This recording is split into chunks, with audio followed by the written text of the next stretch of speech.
Hello, and welcome to another Monkey's Motors Monday morning vlog.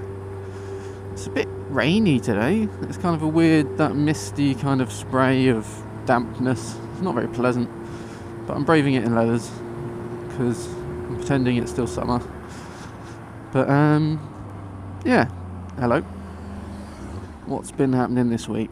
So as you may or may not have seen, I did my test ride review of, well, my own bike. I'll put a link to that on screen now if you happen to have not seen it yet.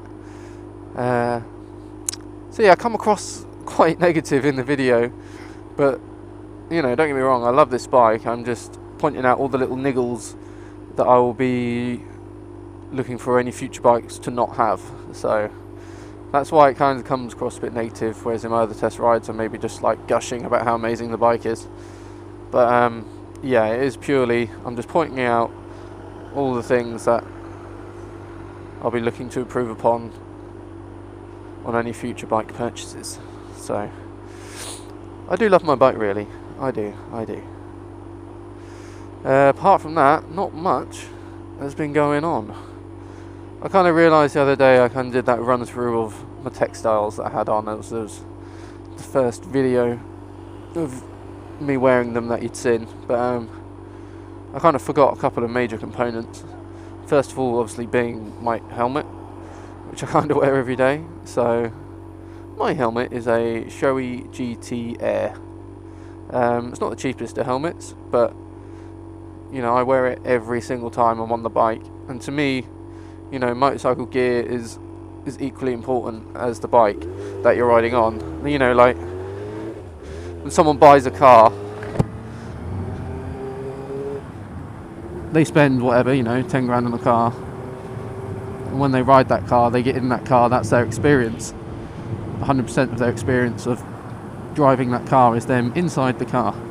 Whereas on a bike, obviously, you're not in it, you're on it. So half your experience is like, you know, from the waist down, and the other half's waist up. I don't really know what I'm talking about, but I'm going to keep going, see how I do. So, you know, you don't want to spend 10 grand on the bike and then nothing on yourself, because that's half the experience, is you out in the elements. So to me, I'm happy to spend a decent proportion of my motorcycle fund, whatever you want to call it, on the gear that I wear when I'm on the bike, as much as the bike that I'm sitting on. So that's why I, you know, got a decent gear. You don't want to be riding around on an amazing bike if you're cold or wet or uncomfy or not got decent protection for when the worst happens. But so yeah, I got myself a nice comfy lid, pin lock visor, obviously it's a necessity. I can't, you know, I have memories of when I was doing my CBT back with Channel Rider training years and years ago, and obviously when I first went to that I had no gear. You know, I just wore jeans and a pair of walking boots, and they give you a jacket and gloves and helmet. And I remember the gloves they gave was like such thick winter gloves, I could barely feel the clutch or anything what I was doing. And that the gloves were so thick that, like, I remember at one point I caught myself out. I'd let go of the throttle, or so I'd thought, with my hands, but the glove was so thick the glove still had hold of the throttle. That was a bit of a interesting moment. But yeah, trying to ride around without a pin lock visor, I was steaming up, and it was, you know, I had to ride everywhere with the visor up. I remember the instructor being like, oh, this is a 60, you can go 60. So I could, but then my eyes would be shut because it is windy. So yeah, I'm happy to spend out on the gear because I think it's an important part of riding.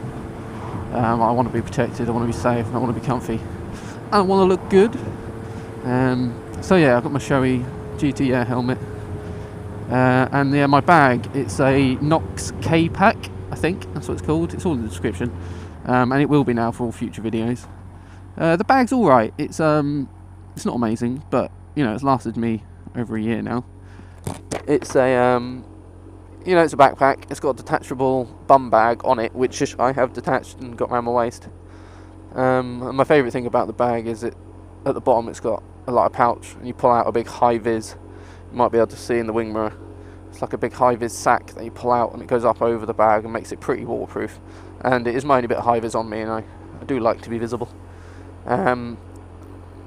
my bad point to the bag is kind of the way the waterproofing works on the bag itself, not the yellow sack.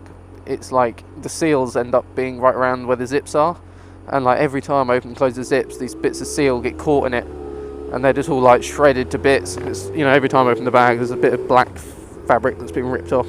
I put in the bin. So yeah, that is my down point of the bag. But apart from that, you know, it's comfy, and it's still waterproof because I always put the big yellow sack over it. And then, yeah, when I'm in the leathers, I have my Spidi, I think they were called Spidi, I thought that van was going to come across and stop me going past then. Spidi race vent gloves. I guess I don't have to hold my hand above my head anymore since I've got the GoPro. But yeah, I quite like these gloves. I quite like the black, white and gold colour scheme, goes with the bike quite well. Yeah, I like these gloves. It took me a little while to wear them in. My right hand has always been fine, but my left hand, where the armour is on one of the knuckles, it used to really dig into my little finger until it softened up. That was a bit weird.